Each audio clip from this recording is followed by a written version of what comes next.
Poliisi edduse zambwa ku kyalo Lwannunda mu luka gwe Mazinga mu disitulikiti Masaka okugumbulula abatuuze abadde beesomye okusaanyaawo amaka ga munnaabwe nga bamuteebereza okubeera n'omufu mu nyumba ye nti yagaanye okuliibwa. Bino bibadde mu maka ga Muzeeyi Kateregga Maswanto. Bakira abatuuze banne gwe balumiriza okubeera n'omufu mu nyumba ekisombodde abantu okuva ebule n'ebweya. Bategeeza nga bwe bafunye amawulire nga Maswanto bw'aliko omufu gwe yabadde atwala okulya kyokka n'amulemerera nga Bakira wasala ti akanyama wakada. Lunaku lwaleero Bukedde ku makya ne bagamba waliwo omukadde w'e Lwannunda awo yafa naye bamuleeta wano wa Muzeeyi Kateregga n'amuleeta mbu agenda kumulya era wasalako akanyama kekaddako. Bano obwedda basaakirizanga mu nnyumba bwe mulimu ekinene kya wanga era nga nabamu balumiriza ng'omufu bw'ali omukazi.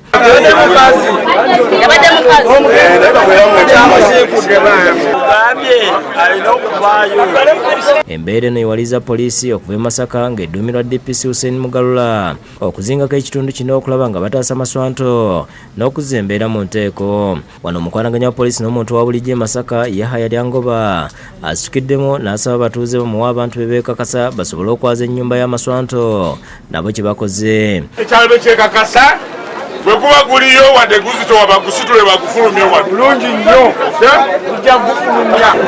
Kiki ekiri omwo? Kimuli kino bintu byange bintu byo byokka tuyingire tulabe gulawo tusembereyo bafulumye bateekewa.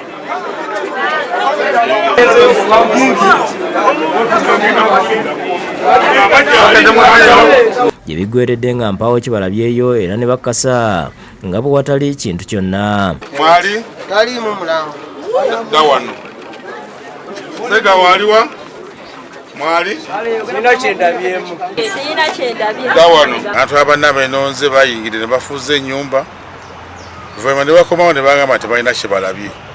Chairperson muliiva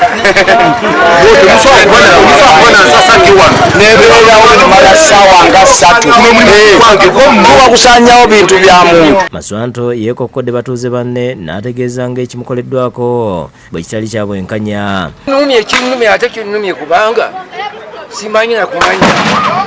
Tewali kye bazudde ne muyingiramu n'alaba naye era tewali kye bazudde ekitegeera. Ninge biba bintu bya bigambo by'abantu kutta linnya lya muntu. Bakebeddemu munda yonna bonna ne bagamba mulimu goddawuni mulimu siiringi waliwo ekisenge ekitamenyebwa mbu waliwo omukozi era abagambye kino ekisenge tekimenyebwa ng'abantu bwe boogera naye ng'ekyamazima amatuufu tekiriiwo. Akwanaganya poliisi n'omuntu wa bulijjo Lyangoba avumiridde ebikolwa eby'okusaasaanya amawulire ag'obulimba n'ategeeza nga baliko abantu 3 be bagombyemu obwala olw'okukuma omuliro mu bantu. Abateebereza okubanga si ba ku kyalo okwo naye nga bwe baleese amawulire n'okukuma abantu mu muliro. Poliisi ekyabanoonyerezaako tubavunaana okukuma omuliro mu bantu. DPC Mugalula naye awabudde abatuuze okwewala kalibule. Okuwa amawulire agensa mugayita gansasagge ogwo nagwo musango oli okumuteekako ekintu nti olina alina omuntu yamuttidde mu nnyumba n'amusibiramu. Ekyo nakyo kiki okuleka ng'olina obujulizi. Jacinta Bwanika yakusekedde gwino okulaba Bukedde TV.